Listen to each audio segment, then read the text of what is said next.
So in this video I'm going to show another thing that you could try that actually might be a pretty good idea.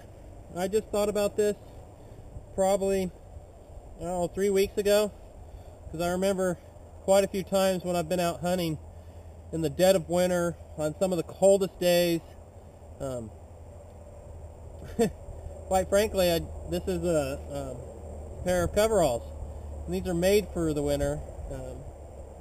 Pretty heavy weight, something you wouldn't want to wear while you're hiking, obviously, but if you're just kind of moseying around camp and when you're sleeping, we can use it here.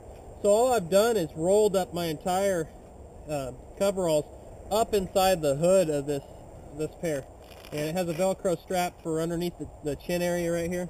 I just Velcroed that in, and of course the rest of it will kind of roll on out, kind of like a sleeping bag would. And this right here will offer you the ability to get in and out of your hammock without losing heat loss, like if you needed to urinate, stoke the fire, all those midnight things that happen at the least inconvenient time, usually probably about 2 or 3 o'clock in the morning when you don't want it to. But you can just stick a pair of these on, and heck, I fell asleep out in the woods hunting like this. And this pair I have gussets under the bottom side here for ventilation. But of course you can wear your thermals underneath this. You can zip this thing up and down the legs.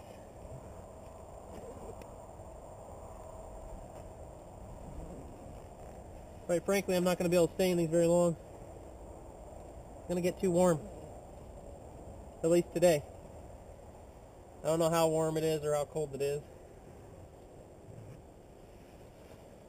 So, anyway, this offers you leg movement. You're not going to have the problem that you would have if with a blanket, per se, that maybe you toss it around in the hammock and you flip it off your legs or something. Of course, it's basically a full body suit. It's kind of like those sniper sleeping bags that have the arms as part of the sleeping bag that allows you the movement without getting cold. So it can't come off of you because it's all zipped up on you. And of course, you have the hood that in there, and almost like a mummy sleeping bag, you can get it all worked up in here nice and tight, and pull the deal down. And you can still wear all your other layers underneath for the most part, at least if you get these in a decent enough size that you're not restricting it. And this allows for real good ease of getting in and out of the hammock. And pretty much laying in here however you like.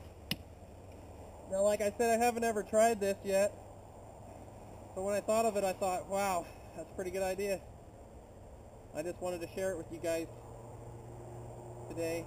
And this allows you basically, if you want to just sprawl out however you'd like. So anyways, let's see what else we can do here. I'll show you next, keeping the wind off of you. We can set up a tarp here.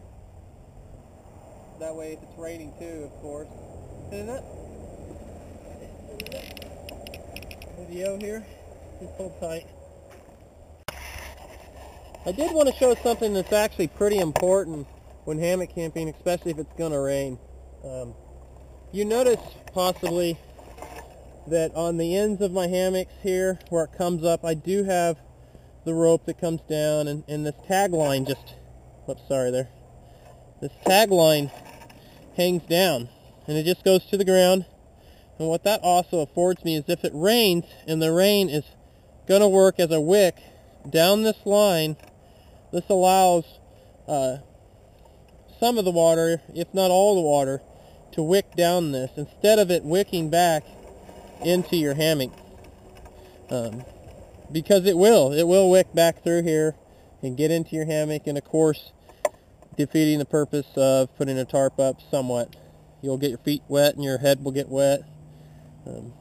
And of course you don't really want to get your gear wet if you can keep from it. Just wanted to share that before we set up the ridge line here, and we'll get setting the ridge line up. So we're setting up the ridge line, and on the other end I set it up just like we did here. I took a loop and then pulled it against the tree to help cinch it up. Now this ridge line, I only set it up probably 6 inches or so above where my tie-off point is from the other, because I want a little space in between it and my other ridge line. That way it keeps it from feeling like it's confined, at least for me. That's what seems to work out pretty good. But anyway, for the ridge line, I just wrap it around the tree like so. Pull the tag end out. And we're going to pull this as tight as we want, or as we can per se. We don't want this to be loose. Otherwise, it's going to create a lot of flop in your tarp. Plus, if for some reason something did seem to fall out of a tree, like a little limb or something when it's blowing, we want it to kind of deflect off of it. We don't want it to smash into us, basically. Of course, you do want to be looking up before you set your hammock up to make sure there are no widowmakers, which means basically limbs that you think appear to be weak that could fall on you. You do want to make sure of that before you set up somewhere. You are tying off to the tree anyway. Make sure it's sturdy. So we took a loop around this rope, and we're just going to pull this tight. This will cause it to pull to the other side of the tree instead of being in line. But we'll fix that as soon as we go back around the tree. Back over. Then from this side, I'm going to come back around here. Pull this side tight. This centers up your line, your ridge line, a little better. So we'll get this looped around a few times. We'll just keep going back and forth, because we want this ridge line to be pretty tight. At least for me, I should say. I shouldn't say everybody likes their stuff like this, but let me get that around. I'll come right back and show you how I tie off the end of it. So I did it about 3 or 4 more times just to get rid of the rest of my rope that I had. So here I'm looping it over top. And you don't really have to pull this section tight because the rest of this binds itself to keep it tight. And what you're just doing now is keeping it from basically just unraveling the weaving back and forth. You don't have to do anything fancy. I'm just looped it over the rope, put it behind and through the loop, and you can just pull this tight right here. This way, when you want to take it down, all you have to do is pull the bite out and unwind it back and forth. So I'm going to go ahead and put that back in there.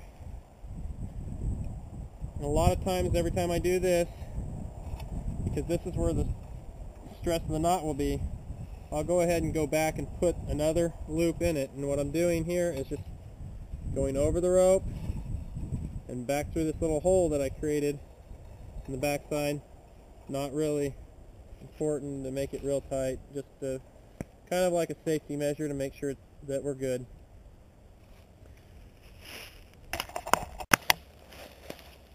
So all I've virtually done is took the tarp and stuck it over top of the ridge line and just made it 50-50 and attached some ropes to the end to attach it to the ridge line.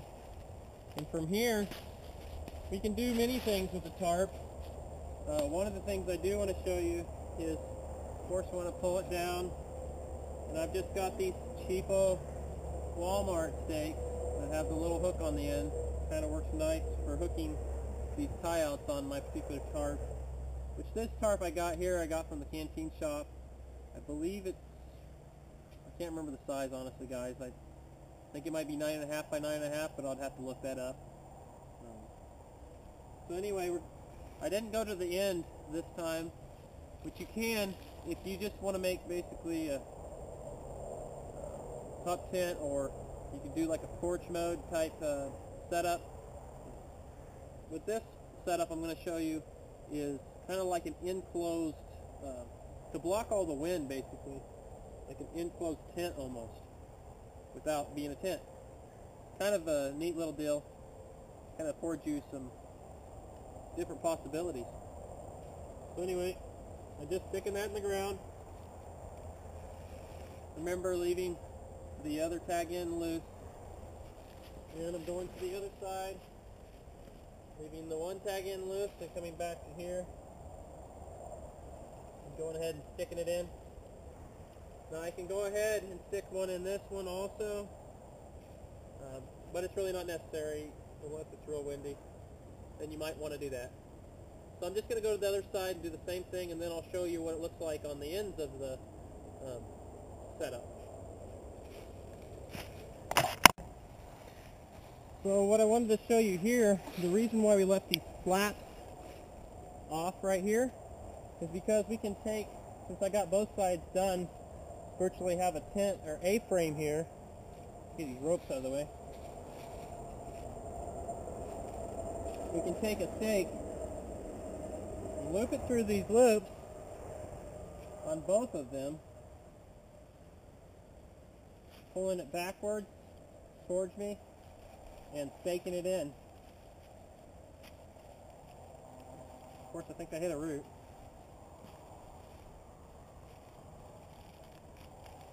And what this creates is basically an enclosure, and we can take and tie off these two tabs here to basically close the entire hammock up, making it a tent. So no wind will get in there. Because like I said, remember, when you're in a hammock, of course temperature makes a difference, but the wind is what carries your body heat away from you. These are just some of the ways. Of course, you can do the same thing on the other side, but pull these tabs on the inside if you want and keep them closed, or just keep one end kind of open like this. Of course, you can pull one of these stakes out and set it off to the side, creating a door, an entrance to get into your hammock. But this still offers you enough room to get inside here, like I'll show you here.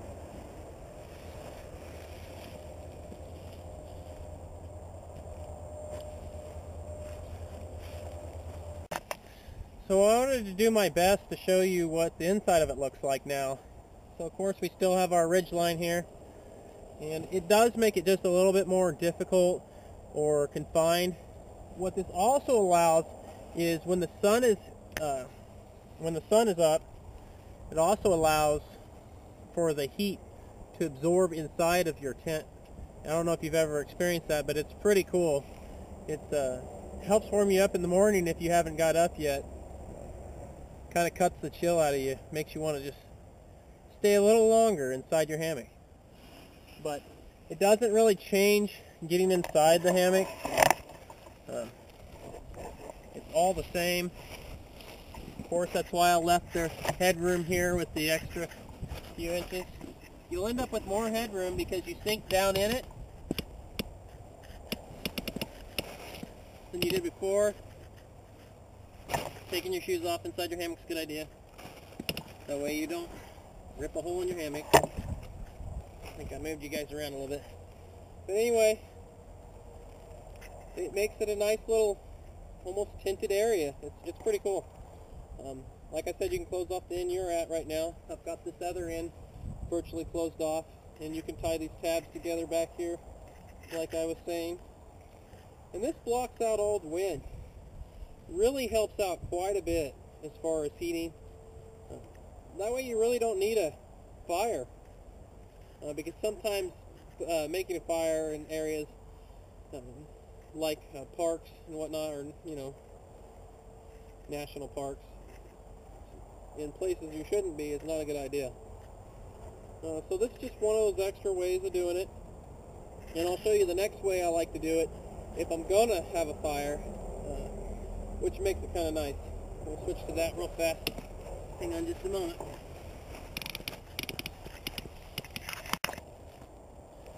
So what I'm going to show you here, some hammock campers often refer to as porch mode, and this is just a hiking or trekking pole, whatever you want to call it. And what I do is just extend it out to its full size. Of course, tighten it down. You don't want it to go anywhere. Both stages. This affords you the height that you need. Of course, you can make it up or down however you like. It's adjustable this way. You don't have to go get you a stick. Plus, the tops of these things are nice and round. That way, when you're putting it up underneath your tarp, you're not going to risk puncturing your tarp. So what I've already done here is hook the loop onto the end of my tarp here. You can go ahead and jam this up underneath here, putting it at a slight angle so opposing forces will still work for each other. And then we're just going to come down. I don't know if you can see me here. We're coming off at an angle. This area here has double gusseting, so it kind of works out pretty good right there. We're coming off at an angle from the tarp, so it'll keep it tight. And we're just going to come down here where we think we need to be and go ahead and make us another one of those bites in the line, another loop, like I showed you previously. And just go ahead and stick the stake in the hole, pull it tight where you want it, jab it in. So what we have here now is a porch effect. Of course, you don't want to do this if it's going to rain per se, and if you do this when it's raining, you want to tilt it down more, because you will get sag here and water will collect in this center area here, especially if your tarp's good. So you don't want to do that, but this offers you like sun protection, things like that, and it just kind of makes it feel like home to you. You can kind of get up underneath here, sit up under your hammock and read. And I'll show you up underneath there real fast.